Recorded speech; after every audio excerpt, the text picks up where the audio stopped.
오늘 하나님을 향한 우리 입술의 고백과 중심의 찬양이 절망의 애가가 아니라 승리의 개가로 변화되게 되는 하나님의 은혜가 우리 모두의 삶에 있기를 예수님의 이름으로 축복합니다. 모든 질병과 절망, 사망과 죽음을 예수님의 십자가에서 승리하심으로 그 부활의 승리가 오늘 우리의 마음에 주어지는 것이고 우리 입술 가운데 주님의 승리가 주어지는 겁니다. 그래서 우리가 성령의 충만한 은혜로 이제는 하나님 앞에 설 수 있게 되는 거죠. 그 하나님의 사랑이 부어진 바 되어서 새 사람이 되는 것, 그렇게 주님께서 오늘 저와 여러분을 새롭게 하실 줄을 우리가 믿습니다. 그 믿음의 눈으로 오늘 우리가 스바냐서를 바라봅니다. 스바냐 선지자, 지난 주까지 살펴봤던 1장과 2장에서는 이 남유다의 마지막 남겨두셨다, 하나님께서 숨겨두셨다라고 하는 이름의 뜻을 가진 이 스바냐 선지자를 통하여서 하나님의 여호와의 날에 대해서 증거하게 하셨습니다. 주님의 크고 두려운 날, 심판과 형벌이 있는 날에 대해서 스바냐를 통해 선포하게 하셨어요. 하나님께서 내리시는 다림줄이 있다는 겁니다. 이 하나님께서 내리시는 측량줄, 이 다림줄은 이 성벽을 향해 내려져 있는 거죠. 이 다림줄은 우리 인생에도 드리워져 있습니다. 하나님께서 우리의 인생 가운데 그 다림줄, 줄을 늘어뜨리셔서 우리를 주님의 기준에 합당한지를 달아보신다는 겁니다. 마찬가지로 민족 가운데도 다림줄이 드리워져 있죠. 우리 가정 가운데도 하나님의 다림줄이 있는 겁니다. 이처럼 지금 주님께서 내리신 다림줄 앞에 남유다도 기준에 합당하지 않고요, 열방의 모든 민족도 다 합당하지 않다. 이게 스바냐 1장과 2장에서의 선언이었습니다. 모든 이들이 나의 백성, 하나님의 백성마저 하나님의 그 기준에 합당하지 않다. 그렇기 때문에 남유다와 열방을 향한 심판의 선고가, 여호와의 날에 임할 심판의 선고가 스바냐 1장과 2장을 통하여서 선고됐던 겁니다. 그러나 우리는 선하신 하나님께서 주님의 진노의 날에도 끝까지 바알에게 무릎 꿇지 않는 7천의 하나님의 남은 자들을 남겨두셔서 그들을 겸손케 하셔서 그들을 보호하심으로 말미암아 주님의 구원의 거룩하신 뜻을 이루어 가시는 것을 또한 보게 되는 겁니다. 그 구원의 역사를 이루어 가신 하나님을 우리가 스바냐 3장을 통해 보고 알게 되는 거죠. 그때 구원받는 하나님의 자녀들을 통하여서 주님께서 남겨두신 백성을 통하여서 스바냐 선지자는 마지막 주님의 뜻을 전하게 됩니다. 이 백성을 향한 주님의 뜻, 시온에 따라 노래할지어다, 이스라엘아 기쁘게 부를지어다, 예루살렘에 따라 전심으로 기뻐하며 즐거워할지어다. 우리의 상황과는 상관없이 어느 상황에서도 전심으로 우리 입술과 중심으로 하나님을 찬송하라. 그것이 너희를 향한 하나님의 뜻이다. 항상 기뻐하고 범사에 감사하고 쉬지 말고 주님께 부르짖어라. 그것이 예수 그리스도 안에서 너희를 택하신 하나님 아버지의 뜻이다라는 것을 스바냐 선지자가 또한 오늘 우리에게 전해주고 있는 겁니다. 우리의 연약함에도 불구하고, 우리의 수치에도 불구하고, 우리의 낮은 자리에 있는 어떠한 위치에도 불구하고, 그런 거랑 다 상관없이 입술의 중심으로 여호와를 찬송하라. 주님으로 기뻐하라. 지금 이스라엘은 큰 어려움을 통과하고 있습니다. 마치 우리 인생으로 생각해보면 남유다가 무너지는 그 시점이잖아요.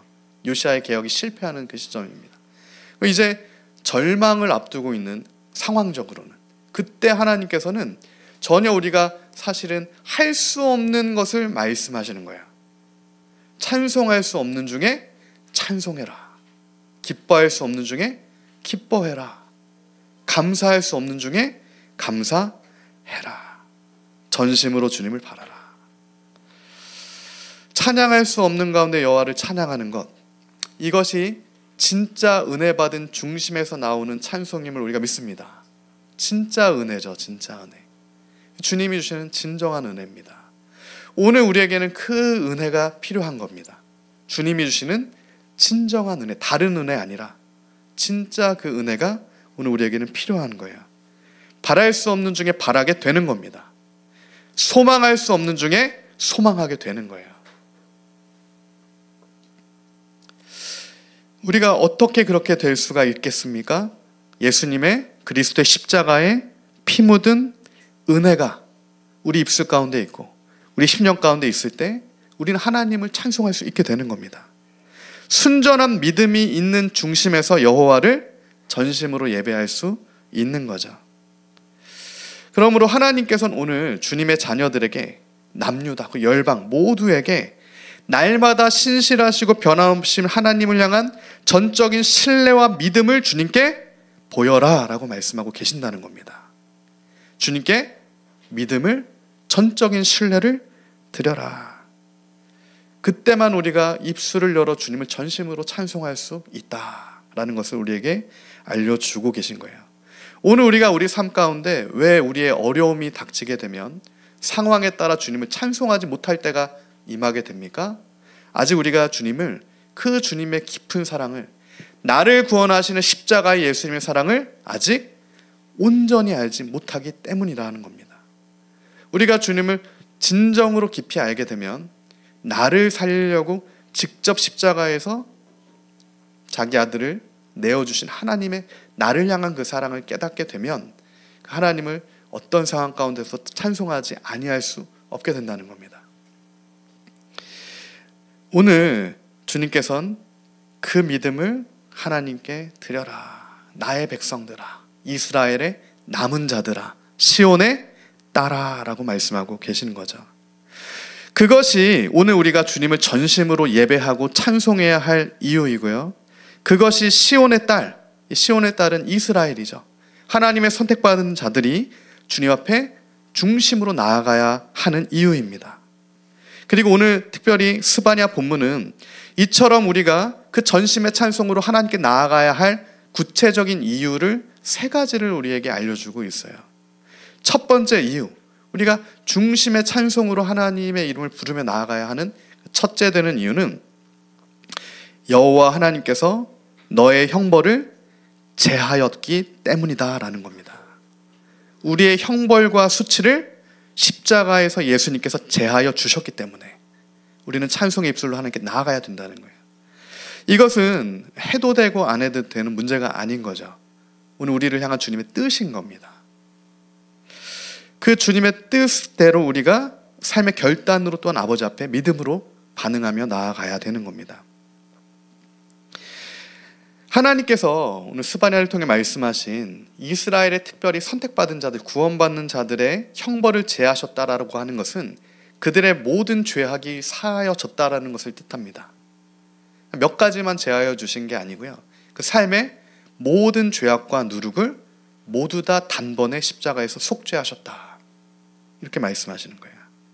그 주님의 약속인 겁니다. 이 형벌이라고 하는 것은 마땅히 받아야 할 죄값입니다. 죄에 따라서 반드시 받아야 되는 벌, 이게 형벌이에요. 그 형벌이 무엇입니까? 성경은 그 죄의 값은, 죄의 형벌은 사망이다라고 우리에게 분명하게 증거하고 있는 겁니다. 그런데 주님께서는 그 사망의 심판을 면하게 해주겠다. 그 사망의 심판을 너의 삶 가운데 제거해 주겠다. 그 구원의 약속을 하나님의 백성들에게 하고 계신 거예요. 오늘 저와 여러분에게 그 약속을 해주신 겁니다. 주님께서 어떻게 우리의 형벌을 제하여 주셨습니까? 예수님께서 직접 십자가를 지심으로 그 형벌을 제거해 주신 겁니다. 우리가 십자가를 져야 하는 거죠. 우리가 십자가의 죄 때문에 사실은 매어 죽어야 하는 겁니다.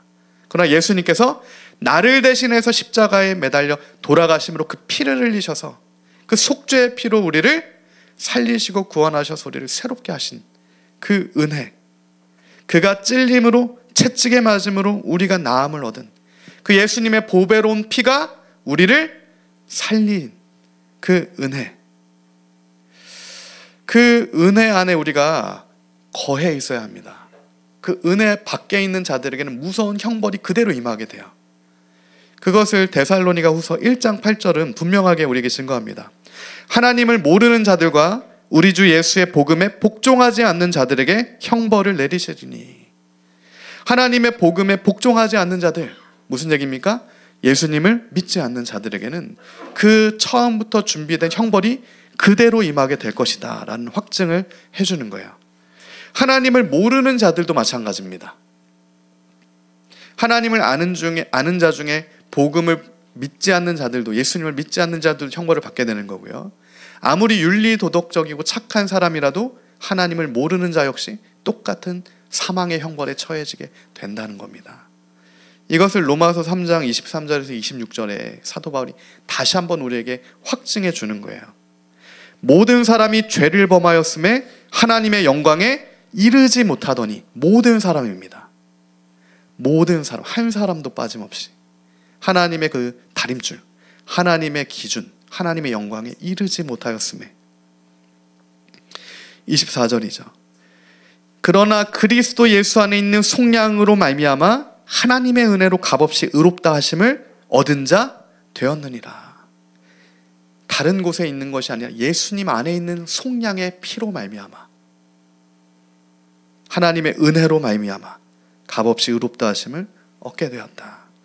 이 예수를 하나님이 그의 피로써 믿음으로 말미암는 화목제물로 세우셨으니 이는 하나님께서 길이 참으시는 중에 전에 지은 죄를 간과하심으로써 자기의 의로우심을 나타내려 하심이니 곧 이때에 자기의 의로우심을 나타내사 자기도 의로우시며 또한 예수 믿는 자를 의롭다 하려 하심이라. 예수 믿는 자를 의롭다 하시는 선하신 주님이세요. 그 주님의 약속, 복음이죠. 진리입니다. 다른 이로서는 구원 얻을 이름을 주신 적이 없는 거예요. 그 이름에만, 예수 이름을 믿는 자들만 의롭다 하시는 주님의 복음이 오늘 우리에게 주어져 있어요. 근데 이 진리와 이 유일한 진리입니다. 다른 데는 구원이 없는 거죠. 이 유일한 진리의 그 복음을 생각보다 많은 사람들이, 생각보다 많은 성도들이 받아들이기를 어려워하는 것을 심상치 않게 보게 됩니다. 이것은 이 시대의 포스트 모더니즘이라고 하는 거짓된 사조에 물든 것이기도 해요. 마치 사사기 때 그 사사기의 이방의 민족들의 풍습을 이스라엘이 그대로 받아들여서 각자 보기에 좋은 소견대로 행했던 것과 같은 그런 신앙이 오늘 우리에게도 보여진다라는 겁니다. 이 시대의 성도들 안에도, 교회 안에도 그런 것들이 있다라는 거예요. 왜 그럴까? 왜 그렇게 됐을까? 제가 최근에도 제가 아는 분과 그 문제에 대해서 대화를 했던 적이 있는데 고민을 말씀하시더라고요. 전도를 하는데, 전도를 하게 되면 또 아는 분들한테 예수님을 전했을 때 어느 지점에서 그들이 하나님께 나아오지 못하게 되는 지점인데, 그 지점이 뭐냐면 바로 하나님은 선하신가, 하나님이 선하시다라고 하면 마치 우리나라 조선시대라든가 고려시대, 신라시대에도 하나님을 몰랐던 사람들이 있잖아요. 복음이 전해지지 않았던 사람들이 있을 건데, 그럼 하나님께서는 그들을 구원하시지 않는 거냐? 그러면 선하신 하나님이 아니지 않냐? 그럼 공평하신 하나님이 아닌 거 아니냐? 그렇게 반문을 한다라는 거예요. 믿는 사람들도 안 믿는 사람들도. 그래서 하나님을 믿지 못하겠다 이렇게 얘기한다는 겁니다. 그래서 그분이 전도를 하시면서 그 고민을 나눠주셨는데, 그때 함께 대화를 하면서 이 부분이 다시 우리의 삶 가운데, 신앙 가운데 말씀으로 회복돼야 되는 굉장히 중요한 부분이구나, 이것을 알게 되었습니다. 오늘 우리에게 필요한 건 하나님을 향한 전적 신뢰예요. 하나님을 향한 전적 믿음입니다. 99%의 믿음과 1%의 불신은 불신이에요. 근데 하나님은 우리에게 순전한 믿음, 100%의 믿음을 주님께 드려라 이렇게 말씀하시는 겁니다. 상황과는 상관없다는 거예요. 하나님은 선하신 주님이시다. 날마다 신실하신 하나님이시다. 하나님이 약속하시는 것은 반드시 이루시는 여호와 하나님이시다. 예수님의 십자가가 그 증거다. 그래서 우리가 사실은 예수님의 십자가를 바라보면 선하신 하나님을 온전히 신뢰할 수 있게 돼요. 자기 목숨을 내어주신 하나님을 온전히 믿음으로 주님 앞에 나아가게 됩니다. 그런데 우리가 십자가에 매달리신 예수님을 바라보지 않게 되면, 내가 원하는 바를 투영하여서 하나님을 보게 되면 그 선하신 하나님 앞에 믿음으로 나아갈 수가 없게 된다는 거죠. 우리는 우리 삶에 주어지는 모든 인생 가운데 주어지는 하나님의 분명한 목적과 계획이 있음을 믿습니다. 그 절대자 하나님에 대한 전적인 신뢰, 그 주권에 대한 전적인 믿음이 참새 한마디도 하나님의 허용이 없으면 땅에 떨어지지 않는 것, 그 하나님 말씀에 대한 우리의 믿음이 이 시대 가운데 다시 한번 우리에게 필요하다는 거예요. 오늘 교회 가운데 큰 믿음이 있는가? 하나님을 끝까지 원망하지 않고 끝까지 하나님을 신뢰함으로 나의 삶을 주님께 내어드리며 주님과 동행하는 그 진짜 믿음이 오늘 우리 안에 있는가? 오늘 우리의 곁에 붙여주시는 사람들, 가시와 같이 붙여주시는 사람들 있습니다. 어려움을 주실 수가 있어요. 연약함을 주실 수가 있습니다. 때론 질병을 주실 수도 있어요.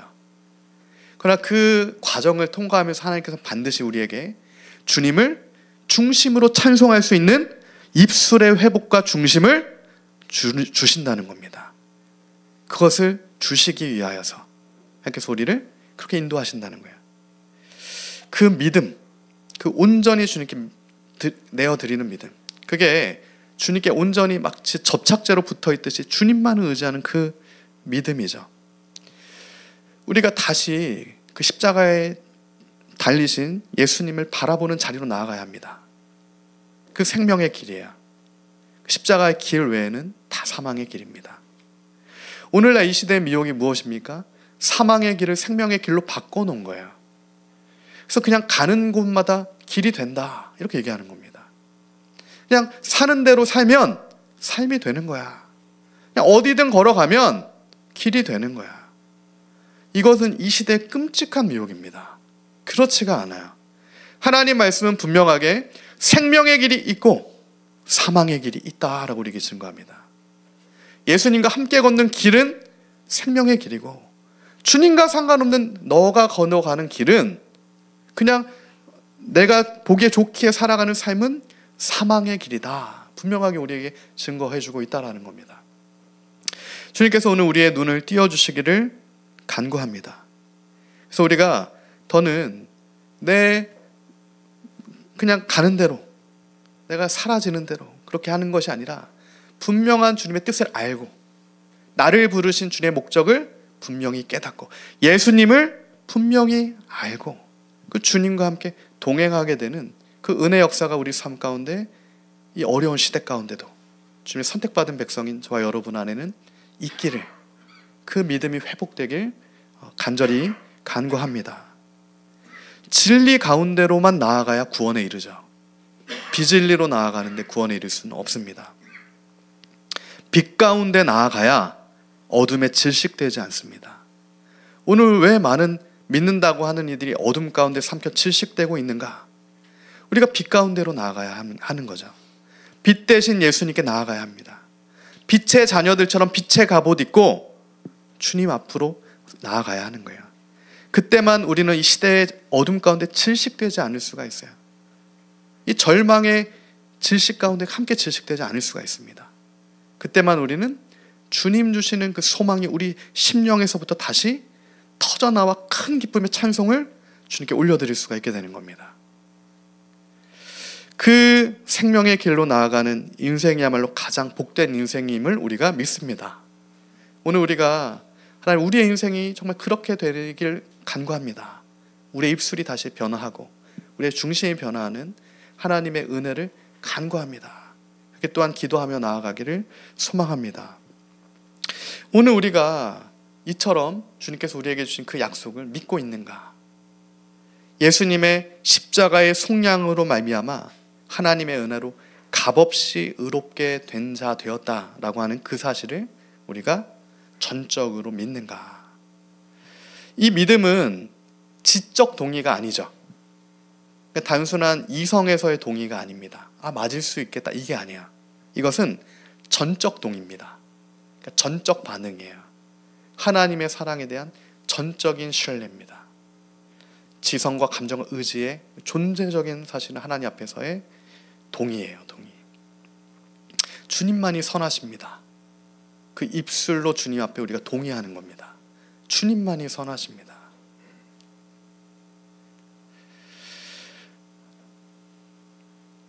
그래서 주님께서는 예수님의 그 십자가 보혈의 피의 효력으로 우리의 형벌을 제하여 주신 겁니다. 우리로 이제는 찬송의 입술을 주시려고, 우리로 진정으로 하나님을 찬송할 수 있는 자로 만드시기 위하여서 십자가에서 우리의 형벌을 제거해 주셨어요. 그래서 이제는 우리가 더 이상 주님 앞에 변명할 수가 없는 겁니다. 우리의 입술에서 하나님을 원망하는 말이 나올 수가 없는 거예요. 주님이 이미 우리의 형벌을 주님께서 피 흘리심으로 제거하여 주셨기 때문에 우리에게는 찬송할 수 있는 입술을 주신 겁니다. 믿음의 주요, 우리를 부욕해 하시는 이 예수님을 바라볼 수 있게 해주신 거예요. 믿음으로 주님과 걸어갈 수 있도록 우리 삶을 회복시켜 주신 겁니다. 마음에 가득한 것이 우리의 입술 가운데로 나오게 된다. 이것이 성경이 증거하는 바입니다. 미움에서는 미움의 말이 나오게 되어 있죠. 불신에선 원망의 말이 나옵니다. 피 흘림의 중심에선 피 흘림의 고백이 나도 모르게 나오게 되는 거예요. 이거는 속일 수가 없는 겁니다. 그래서 우리가 하나님 앞에 어떠한 입술의 고백을 가장 많이 하고 있는가, 그것을 다시 한번 점검해야 됩니다. 이 시대의 교회와 성도들과 저와 여러분이 혼자 있을 때 하나님 앞에 어떠한 고백을 가장 많이 하고 있는가. 사실 우리 입술의 부정함과 입술이 부정하게 되는 것과 부정하게 되는 것은 흩어지게 되는 겁니다. 중심이 부정하게 되는 것, 우리 중심이 흩어지게 되는 것은 하나님을 대적하여 교만의 바벨탑을 쌓았던 인류에게 주셨던 하나님의 형벌이었어요. 사실은 우리의 입술의 부정함과 중심의 부정함은 바벨탑을 쌓은 사람들에 향한 하나님의 형벌이었다는 겁니다. 심판의 형벌이었죠. 그들의 말을 서로 알아들을 수 없게 흩어버리신 거예요. 하나님께서 그들의 입술을 부정하게 하신 겁니다. 중심이 부정하게 된 거예요. 그래서 흩어진 겁니다. 그러나 오늘 하나님의 말씀은 우리에게, 그러나 주님께서 십자가에서 그 형벌을, 그 부정한 입술을, 부정한 중심을 주님께서 제거해 주셨다라고 우리에게 증거하고 있다라는 거죠. 성령을 보내주셔서 다시 우리의 부정한 입술, 흩어진 말과 흩어진 중심을 거룩한 말과 거룩한 중심으로 하나 되게 하시는 성령의 역사하심이 오순절 마가의 다락방에서 일어났다라는 거죠. 하나 되고 전심으로 한 성령 안에서, 하나님의 큰 사랑 안에서 이제는 우리가 주님의 몸된 교회로 미움과 다투와 시기와 질투와 원망과 이런 것이 아니라 하나님의 큰 은혜와 사랑 안에서 믿음으로 아버지 앞에 나아갈 수 있는 그 길을 주님께서 내어주셨다. 우리가 이제 그 길을 걸어갈 수 있습니다. 그리고 그 길을 반드시 걸어가야 하는 겁니다. 베드로가 설교를 시작합니다. 사도행전 2장에 예수님께서 약속하신 성령 하나님께서 오순절에 다락방에, 마가의 다락방에 임하셨어요. 그때 베드로의 설교는 선지자 요엘의 예언을 베드로가 그대로 선언을 합니다. 사도행전 2장 17절 말씀이죠. 이는 곧 선지자 요엘을 통하여 말씀하신 것이니 일렀으되 하나님이 말씀하시기를 말세에 내가 내 영을 모든 육체에 부어주리니 너희의 자녀들은 예언할 것이요 젊은이들은 환상을 보고 너희의 늙은이들은 꿈을 꾸리라. 그때 내가 내 영을 내 남종과 여종들에게 부어주리니 그들이 예언할 것이요. 그 날에, 여호와의 날에 하나님의 영이 부어지면 이제는 우리의 닫힌 눈이 열어진다는 겁니다. 우리의 부정한 입술이 다시 회복된다는 거예요. 하나님을 다시 원적으로 신뢰하며 주님을 찬송할 수 있게 된다는 겁니다. 그 날에, 여호와의 날에 성령이 우리에게 임하시면, 베드로가 지금 그것을 설교하는 겁니다. 이것은 먼 미래에 일어날 일이 아닌 거예요. 오늘날 일어나고 있는 겁니다. 지금도 우리 안에 살아 역사하시는 성령 하나님의 역사하심이 있는 거예요. 그 주님께서 우리의 삶을 인도하고 계시는 겁니다. 또 내가 위로 하늘에서는 기사를, 아래로 땅에서는 징조를 베풀리니 곧 피와 불과 연기로다. 주의 크고 영화로운 날이 이르기 전에 해가 변하여 어두워지고 달이 변하여 피가 되리라.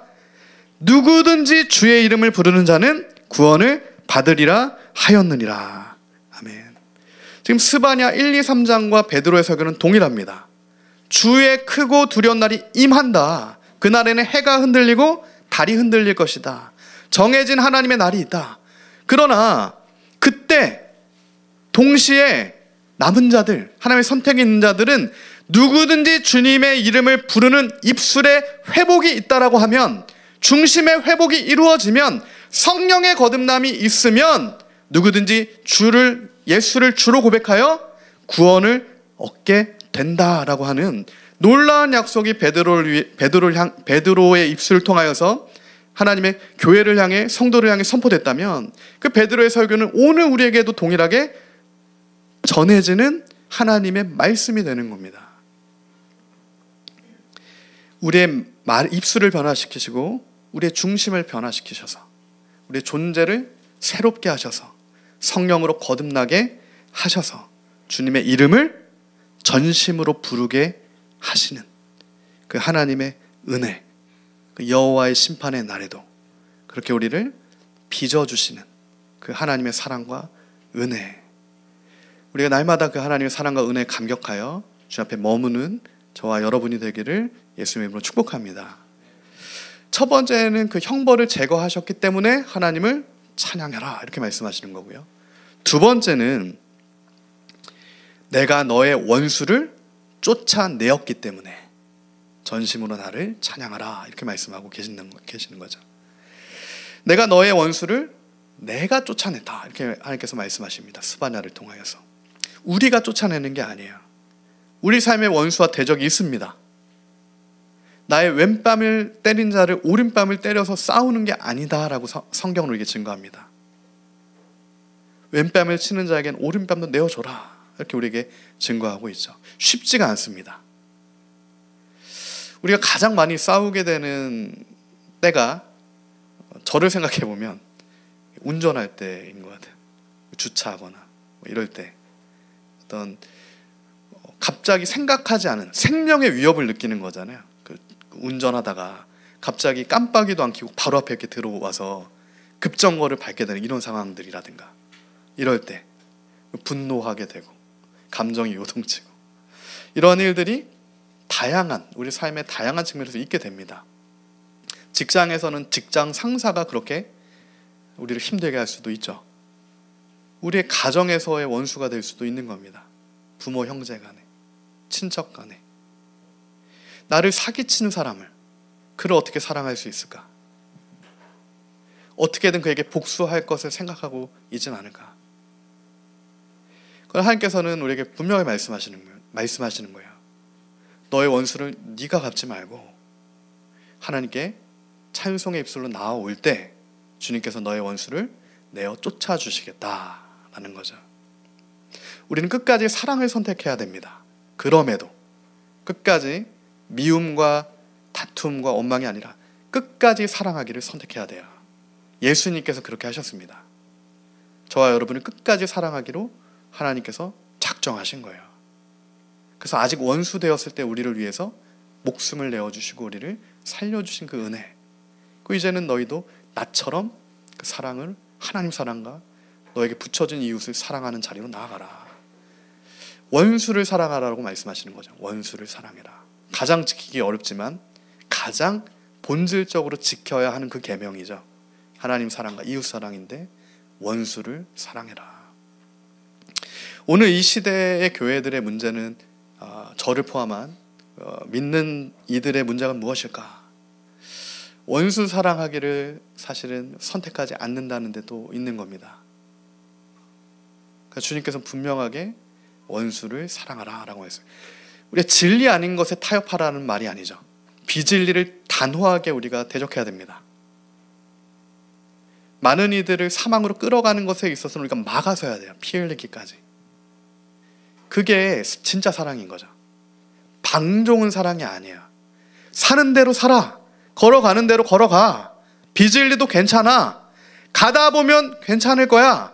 이거는 사랑이 아닌 겁니다. 이건 방종이에요. 결국 사망으로 갈 걸 알매도 그냥 허용하는 거죠. 여러 가지 사실은 문제로 인하여서. 가짜 사랑이에요. 가짜 사랑. 그래서 주님께서는 우리에게 진짜 사랑을 말씀하고 계시는 겁니다. 진리의 사랑, 성경에서 말하는 사랑은 진리의 사랑입니다. 예수님의 사랑이에요. 그때 우리가 그 진리의 사랑을 가지고 원수 갚는 것을 하나님께 맡겨드리고 그 전쟁 가운데 나아갈 때, 찬송의 입술로 나아갈 때 하나님께서 우리의 대적들을 흩어주신다. 성경에 보면 그 약속을 이루시는 주님을 우리가 보게 되죠. 특별히 찬양으로 원수를 흩었던, 찬양은 영적 전쟁입니다. 우리의 믿음의 고백은 치열한 영적 전쟁이에요. 사단 마귀는 우리의 입술로 하나님을 찬양하지 못하게 만듭니다. 믿음을 주님 앞에 믿음으로 걷질 못하게 만드는 거예요. 그러나 우리가 정말 찬송으로 주 앞에 나아가고 믿음으로 나가면 하나님께서 원수들을, 대적들을 다 무너뜨려 주시는데, 특별히 여호사밧 왕을 통해 우리가 하나님의 놀라운 역사를 보게 되는 거죠. 당시 여호사밧 왕이 치리하고 있을 때 모압과 암몬이라고 하는 대적들이 이스라엘을 쳐들어옵니다. 모압과 암몬은 끊임없는 이스라엘의 대적이었죠. 사실은 모압과 암몬 자손은 여호와의 총에도 들어올 수 없다, 10대까지 신명기에 선언했을 정도로 이스라엘의 대적들인데 끊임없이 이스라엘을 괴롭혔어요. 근데 성경을 보면 하나님께서 여호수아서에 가나안 땅을 전멸하지 못하게 한 것들, 그러니까 그 땅에 거민들을 남겨두셔서 이스라엘 가시가 된 게 한 것은 이스라엘 때문이다라고 또 말씀하시는 거예요. 그러니까 모압과 암몬을 통해 지금 이스라엘과 남유다를 계속해서 괴롭게 하시는 것은 남유다와 이스라엘을 온전케 하시기 위한 하나님의 허용하심이었다라는 겁니다. 주님께서 그렇게 하신 거예요. 그러나 모압과 암몬에 휩쓸려 가라고 그렇게 하신 게 아니고요. 그 가운데 주님을 향한 중심의 고백으로 나아가라. 그것을 위해서 모압과 암몬의 침입을 허락하셨다. 이게 역대하 20장 16절의 말씀인데, 이때 여호사밧 왕이 찬양대, 맨 선두에 찬양대를 세워서 그 전쟁 가운데 찬양을 해요. 찬송.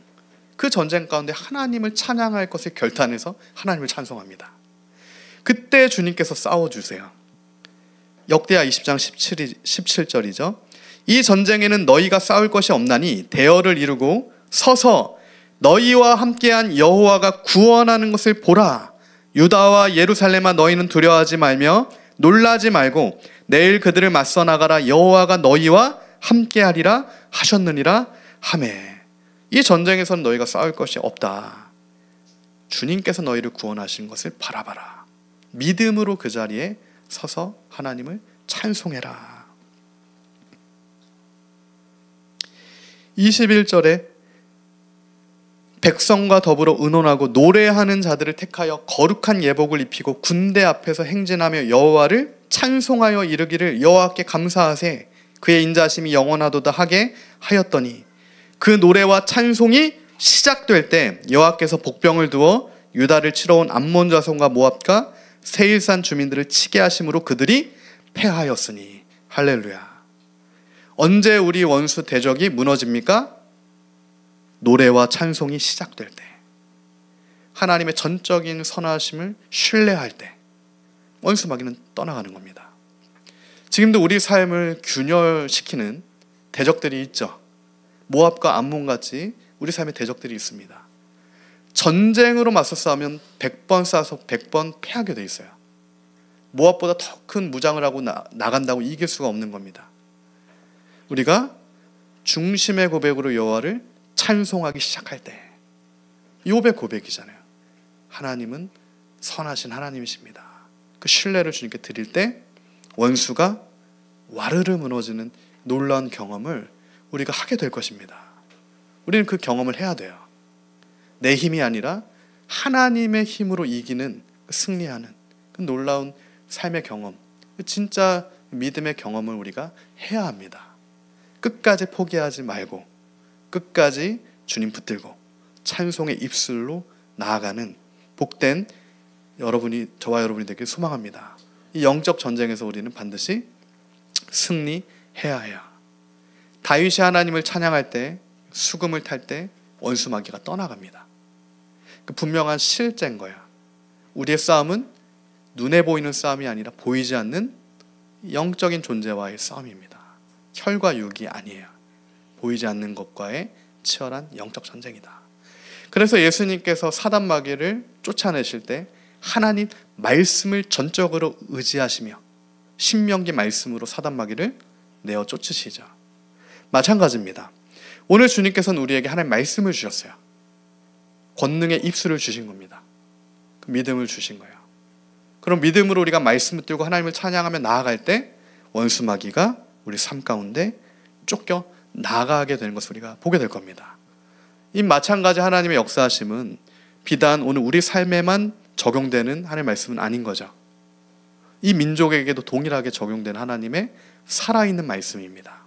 하나님의 말씀이 좌우의 날선 검처럼 이 민족 가운데 임하게 될 때 이 북한의 잠긴 문을 주님의 말씀의 검이 뚫어내어서 포로된 그들을 이제는 자유케 하셔서 구원 얻는 주님의 백성들을 구원으로 인도하시는 그 여호와 하나님을 우리가 바라보며 끝까지 그 주님을 찬송함으로 믿음으로 이 민족을 위한 기도로 또한 우리가 나아가야 한다는 거예요.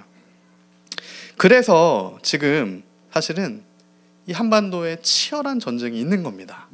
이 한반도에 지금 눈앞에 벌어지는 치열한 영적 전쟁은 그냥 일어나는 이 전쟁들이 아닌 겁니다. 보이지 않는 것들은 보이는 것으로 또 나타나는 거죠. 이 보여지는 현상들 뒤에 실체들이 있는 거예요. 특별히 지난주에 있었던 이 종교 통합의 계속되는 이 배도의 흐름들이 교회들 가운데 있어요. 오직 믿음으로 서는 게 가장 중요하기 때문에 그렇습니다. 하나님 앞에서 오직 예수의 이름만 붙드는 게 가장 중요하기 때문에요. 그래요. 그때만 이 민족을 구원하시는 주님의 승리를 우리가 볼 수 있게 되는 거죠. 북한 구원을 앞두고 있는 거예요. 80년이 지나는 이 시점에 북한이 곧 무너질 겁니다. 이 흑암의 땅이 다시 주님의 빛의 땅으로 변화되게 될 거예요. 지금도 북한 지하교회 백성들이 정치범수용소에 끌려가 있고 지금도 오늘도 숨어서 기도하고 있는 하나님의 백성들을 구원하시는 그 날이 곧 임하게 되는 겁니다. 다다른 거예요. 그렇게 우리가 끝까지 소망을 잃지 말고 끝까지 기도를 포기하지 말고 끝까지 선하신 하나님을 바라보며 하나님의 뜻대로 기도하며 나아갈 때 우리는 이 민족을 향한 주님의 선하신 계획을 보게 된다는 겁니다.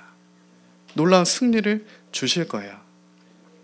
이 민족에게는 사명이 있습니다. 한국교회는 분명한 사명이 있어요. 주님 다시 오실 길을 예비해야 되는 그 복음으로 사실 다시 예배해야 되는 그 거룩한 사명이 있습니다. 마지막으로 우리가 오늘 스바냐서를 통하여서 우리의 입술을 열어서 전심으로 중심으로 하나님을 찬송해야 하는 이유를 스바냐는 이스라엘의 왕이신 여호와 하나님께서 너희 가운데 계시기 때문이다 라고 우리에게 증거합니다. 하나님이 너희와 함께 계시기 때문에 너희는 너희 가운데 함께 계신 하나님을 찬양해야 된다 이렇게 증거하고 있어요. 주님께서 왕의 왕 되신 하나님께서 우리 가운데 함께 계신다. 이건 놀라운 선언이죠. 사실은 우리는 주님을 볼 수 없는 존재입니다. 구약에서는 하나님의 얼굴을 못 봐요. 주님이 계실 수가 없습니다.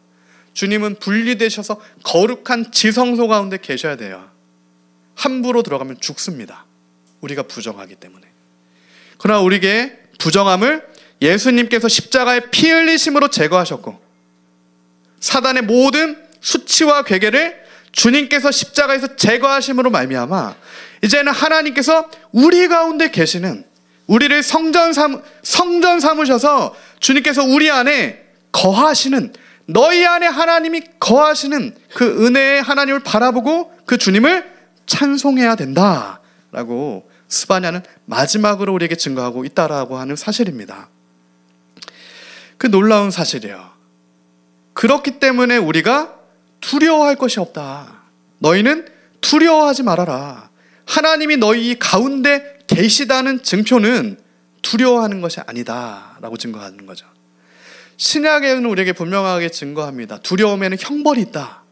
왜 두려워합니까? 주님을 전적으로 신뢰하지 못하기 때문에 그렇게 되는 거예요. 그러나 그 두려움에는 반드시 형벌이 있다. 주님의 사랑은 두려움을 내어 쫓는다. 우리가 주님을 더 사랑하면, 하나님을 더 신뢰하면 모든 두려움이 내어 쫓겨집니다. 형벌이 제거되어 영적 전쟁에서 주님을 찬송할 때 주님께서 승리를 주십니다. 그리고 여호와 하나님께서 우리 안에 거하심으로 주님께서 우리가 가야 할 길을 인도해 주시는 거예요. 주의 말씀의 등불로 내가 가는 길로 주님을 따라와라 라고 했던 자리에서, 그 사망의 자리에서 이제는 우리 안에 거하시는 주님께서 걸어가시는 그 자리로 주님께서 나에게 너도 너의 십자가를 지고, 내가 너에게 주신 사명의 십자가를 지고 나의 길을, 그 좁은 길을 따라와라 라고 했을 때 우리가 그 주님의 길을 따라갈 수 있게 되는 겁니다. 그것이 요엘 선지자의 예언을 베드로가 사도행전 2장에서 교회를 향하여서 선포한 확증적인 하나님의 말씀인 거예요. 할 수 없다가 아니에요. 할 수 있답니다. 두려움을 내어 쫓을 수 있다예요. 십자가의 예수님의 사랑이 모든 두려움을 내어 쫓습니다. 우리가 그 사랑을 믿음으로 오늘 우리가 두려움에 쫓겨다니는 모든 절망, 죄로 인한 수치, 중독으로 인한 모든 죽음에 이르는 이 병, 다 그 모든 두려움이 내어 쫓기는 것처럼 오늘 우리 10년간 다 내어 쫓기게 되는 하나님의 놀라운 역사하심이, 예수 이름의 놀라운 능력의 역사가 오늘 우리의 안에 임하게 되기를 간절하게 소망합니다. 그렇기 때문에 오늘 3장 17절에 너의 하나님 여호와가 너희 가운데 계시니 그는 구원을 베푸실 전능자시라. 그게 하나님의 구원인 거죠. 우리를 완전히 회복시키시는 거예요. 죄와 사망의 자리에서 주님의 그리스도의 자녀의 자리로 우리의 삶을 완전히 회복시키시는, 그리고 이제는 저와 여러분에게 더 이상 수치가 없고 두려움이 없고 죄의 형벌이 없으며 비난이 없고 정죄가 없고, 이제는 열방으로 하여금 명성과 칭송을 얻게 하는 그 자리에 세우시는 우리의 하나님, 그 주님과 함께 우리가 서 있다. 우리의 두 발을 딛고 그 주님과 우리가 함께 서 있다. 구원을 베푸시는 전능자 앞에 우리가 서 있다. 그래서 오늘 스바냐 선지자의 결론인 거죠. 주님이 너희와 함께 계신다, 가운데 계신다는 것을 믿어라. 너와 함께 하신다는 것을 전심으로 100% 신뢰해라. 그때 주님께서 새 일을 행하시겠다. 환경도 아니고 좀 불편함도 아니고 연약함도 아니고 완전하신 주님을 바라봐라. 이 동일한 스바냐 선지자의 선포를 스가랴 선지자가 동일하게 선포하는데, 스바냐 선지자는 남유다가 무너지기 직전에 선포하는 겁니다. 근데 스가랴 선지자는 스바냐 두세대 뒤에 남유다가 완전히 무너지고 선포해요. 근데 선포가 똑같습니다. 스가랴서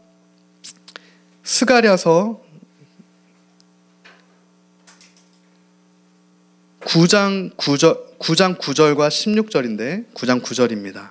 시온에 따라 크게 기뻐할지어다. 예루살렘에 따라 즐거이 부를지어다. 보라, 너의 왕이 너에게 임하시나니 그는 공의로우시며 구원을 베푸시며 겸손하셔서 나귀를 타시나니 나귀의 작은 것 곧 나귀 새끼니라. 이날에 그들의 하나님 여호와께서 그들을 자기 백성의 양떼같이 구원하시리니 그들이 왕관의 보석같이 여호와의 땅에 빛나리로다. 아멘. 시온에 따라 크게 기뻐할지어다. 하나님의 백성들아 여호와를 찬송할지어다. 보라, 너희의 왕이 너희에게 임하시나니 그는 공의로우시고 구원을 베푸시고 겸손하셔서 나귀를 타신 분이다. 예수님께서 나귀를 타시고 예루살렘에 입성하십니다. 호산나, 만왕의 왕이시여. 이스라엘 백성들이 그 나귀를 타고 들어오시는 예수님을 찬송해요. 그 찬송의 입술, 오늘 우리의 입술 가운데 회복돼야 됩니다. 하나님을 향한 중심에서의 그 믿음의 고백이 회복돼야 돼요. 남유다가 무너지기 전에도 하나님께서는 찬송의 입술의 회복을 명령하시는 겁니다. 남유다가 심지어 무너진 2세대 후에도 동일하게 찬송의 입술의 회복을 말씀하시는 거예요. 우리가 누구든지 주의 이름을 부를 때 우리 입술의 회복이 있고 우리 중심의 회복이 있어서 하나님의 구원의 은혜가 오늘 우리 삶 가운데 임하게 된다라는 겁니다. 그 놀라운 하나님을 너희가 보고 깨달아 알지어다. 모든 시대를 떠나서 시대 자체에는 소망이 없는 겁니다. 남유다가 무너지기 전 시대 스바냐 시대도 소망이 없는 거예요. 남유다가 무너지고 나서 학개와 스가랴의 시대에도 더 소망이 없는 거죠. 마치 일제시대처럼 민족이 사라진 겁니다. 나라가 잃어버린 거예요. 언제 회복될지 기한이 없는 겁니다. 근데 그때 다니엘은 무엇을 붙듭니까? 예레미야를 통해 주신 하나님의 말씀. 70년이 흐르면 나의 백성을 내가 회복시키겠다. 그 언약 붙들고 걸어가는 거예요. 그때 스가랴를 통해서도 하나님께서는 우리에게 끝까지 하나님을 신뢰하고 삶의 어떠한 환경 가운데서도 하나님을 찬송해라 라고 말씀하시는 것을 볼 수가 있는 겁니다. 이 시대 자체에는 소망이 없다라고 하는 것은 사실 남유다가 무너지기 전이나 남유다가 무너진 후나 어떤 다윗의 시대를 제외하고는 사사기 시대와 사실은 또 크게 다를 게 없습니다. 사사기 시대 자기의 소견에 보기 좋은 대로 행한 대로 이스라엘 백성마저도 그렇게 행하고 있는 거예요. 스바냐의 시대도 스가랴의 시대도. 사사기를 보면 사실은 이 시대 상황이 너무나 잘 명확하게 드러나요. 하나님 없는 백성의 사실 걸어가는 삶의 모습을 우리에게 잘 보여주는데 사사기에 하나님의 이름을 부를 때마다 하나님께서 구원해 주십니다. 입술을 열어서 주님의 이름을 부를 때마다 하나님께서 구원해 주시고 승리를 주세요. 그러나 그 하나님을 잊어버리고 다시 내가 왕이 되는 자리로 나아갔을 때 하나님의 형벌이 임하고 다시 그 형벌 가운데 하나님을 부를 때 구원을 얻고 이 사사기의 사이클은 12번 이상이나 반복이 돼요. 그 사사기에 하나님께서 주신 12명의 사사 중에 마지막 사사, 우리가 잘 아는 사사죠. 삼손입니다. 삼손, 사사 삼손이에요. 사사라는 것은 거룩하고 거룩해야 할 나신입니다. 세상과 똑같으면 안 되는 거야. 사사라고 하는 것은 이방 여인과 음행하면 안 되는 겁니다. 그런데 그 지도자인 사사가 이방 여인을 취하고 포도주에 취하고 하나님의 거룩해야 될 나신인의 계명을 다 어긴다. 그게 지금 보편이 되어버린 시대. 그게 사사기적 시대. 그리고 스바냐의 시대. 스가랴의 시대. 오늘 우리가 걸어가는 이 시대. 하나님의 기준이 아니라 우리의 기준이 보편이 되어버린 다림줄 앞에 누구도 사실은 합당하지 않은 그런 시대. 그 시대를 우리가 지금도 걸어가고 있다라는 거예요. 단적으로 삼손의 실패만 사사기에서 우리에게 보여주는 게 아닙니다. 사사기 17장에 보면 미가라고 하는 한 사람이 나오죠. 미가가 어떠한 일을 벌입니까? 레위인 한 명을 불러다가 우상과 드라빔을 만들어서 나를 위해 너는 제사장 역할을 해라 이렇게 얘기합니다. 제사장은 하나님의 제사장인데 너는 나를 위해 내가 돈 줄 테니까 나를 위해 내 집에 제사장을 해줘라. 내가 사실 다 해주겠다 이렇게 얘기를 하는 거예요. 근데 놀라운 것은 하나님의 제사장인 레위인이 그것을 수락합니다. 무슨 얘기입니까? 19장에 레위인의 완전한 타락이야. 레위인의 완전한 타락. 거룩해야 될 제사장과 지도자들의 완전한 타락입니다. 제사장들도 자기 소견에 좋은 대로 신앙생활을 하는 모습이에요. 그 미가의 집에서 제사장 노릇을 하다가 그 레위인이 단지파가 이제는 우리 지파를 위해서 해라 라고 하니까 또 그렇게 가게 됩니다. 그 시대상이에요. 근데 19장에 보면 또 무슨 일이 있습니까? 레위인들의 타락이 이뿐만이 아니죠. 종교적인 타락만이 아닙니다. 하나님의 법도를 잃었기 때문에 윤리도 완전히 바닥이 난 거예요. 하나님의 법을 잃은 백성은 윤리도 완전히 무너집니다. 같이 가는 거죠. 레위인인데 어떻게 됩니까? 레위인이면 제사장이잖아요. 첩이 있어요. 19장에 보니까. 일반 백성도 사실은 첩을 가질 수가 없는 건데 레위인인데 첩이 있습니다. 그 첩이 어떻게 됩니까? 몹쓸 짓을 당하고, 그리고 이제는 그 내위인의 타락을 통하여서 동족 상잔의 비극이 벌어집니다.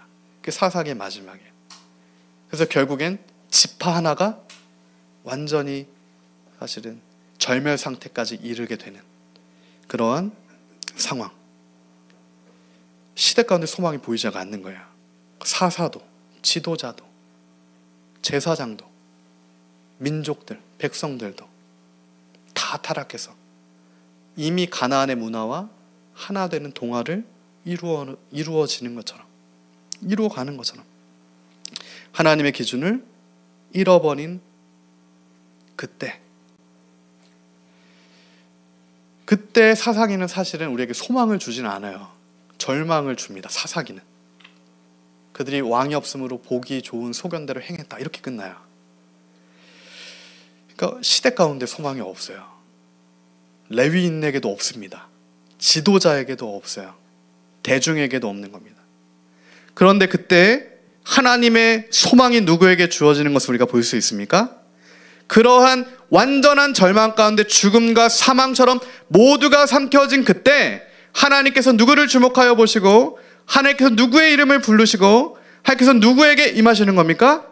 이방의 모압 여인 룻에게 하나님께서 하나님의 역사를 일으키시는 거예요. 그게 오늘도 동일하게 역사하시는 하나님의 역사하심입니다. 룻이 누굽니까? 사사기에 이어서 바로 룻기가 나옵니다. 룻은 사사시대의 말기에 살아갔던 한 여인이에요. 남편이 죽습니다. 모압 여인이에요. 이방 여인입니다. 신명기에서는 암몬과 모압 사람은 여호와의 총에 들어오지 못한다, 못 받고 있어요. 그들에 속한 자는 10대를 지나도 여호와의 총에 들어올 수 없다라고 하나님 말씀이 못 받고 있는 겁니다. 이게 무슨 얘기입니까? 모압인은 여인이 아니라 남자라도 여호와의 총에, 구원 얻는 하나님의 백성의 자리엔 결코 들어올 수 없다. 이게 준엄한 하나님의 사실은 말씀이었어요. 그런데 룻이 누굽니까? 이방의 모압 여인이에요. 근데 그 여인을 여호와의 총회에 들어오게 하시는 하나님의 은혜와 사랑이 있는 겁니다. 엄청나게 놀라운 반전의 역사를 이루어 주시는 거예요. 심지어 룻은 예수님의 족보에 올라가게 돼요. 이방 여인 룻을 통해 예수님께서 태어나시는 거거든요. 그 놀라운 세일, 그처럼 놀라운 세일, 사실은 이루어질 수 없는 그처럼 놀라운 세일을 룻의 삶을 그렇게 구원의 자리로 바꾸신 것처럼 오늘 우리를 그렇게 새롭게 하시겠다는 것이 그리스도의 십자가 복음에 담겨있는 구원의 놀라운 역사입니다. 그것을 오늘 우리가 전적으로 신뢰하며 믿기 때문에 하나님을 찬송하고 있는가? 그 소망 없던 룻, 기업 물을 자 보아스를 만나게 됩니다. 보아스가 그의 고엘이 되는 건데, 히브리적 개념에서 고엘이라고 하는 것은 대신 기업을 물어주는 거야. 그래서 이 고엘이라는 뜻은 회복자, 구속자가 된다, 이런 뜻입니다. 그러니까 나는 힘이 없는 거죠. 나는 스스로 회복할 수 있고 나는 스스로를 구속할 수 있는 아무 힘이 없는 건데, 누군가가 회복자가 되고 구속자가 되어서 나의 기업을 물러주면 내가 회복이 되고 구원을 얻게 되고 주님의 백성의 자리에 서게 된다. 그 놀라운 복이 사사시대의 이방 여인 룻에게 임하였다. 저는 오늘 우리에게도 그 놀라운 하나님의 은혜의 복이 임하기를 소망합니다. 그 룻에게 임하였던 그 은혜의 복이죠.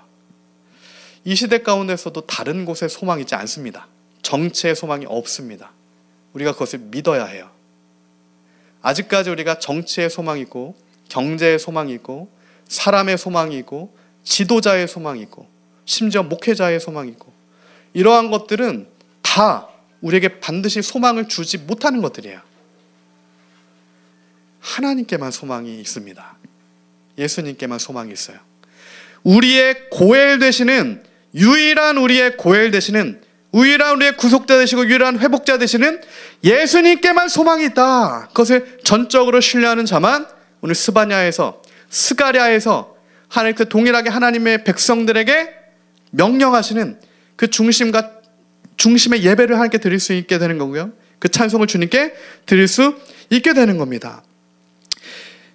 그 은혜가 오늘 다시 한번 우리에게 임하기를 우리가 사모하고 한국 교회 가운데 다시 그 예수님만을 소망으로 붙드는 그 찬송의 입술과 중심의 고백이 회복되기를 간구합니다.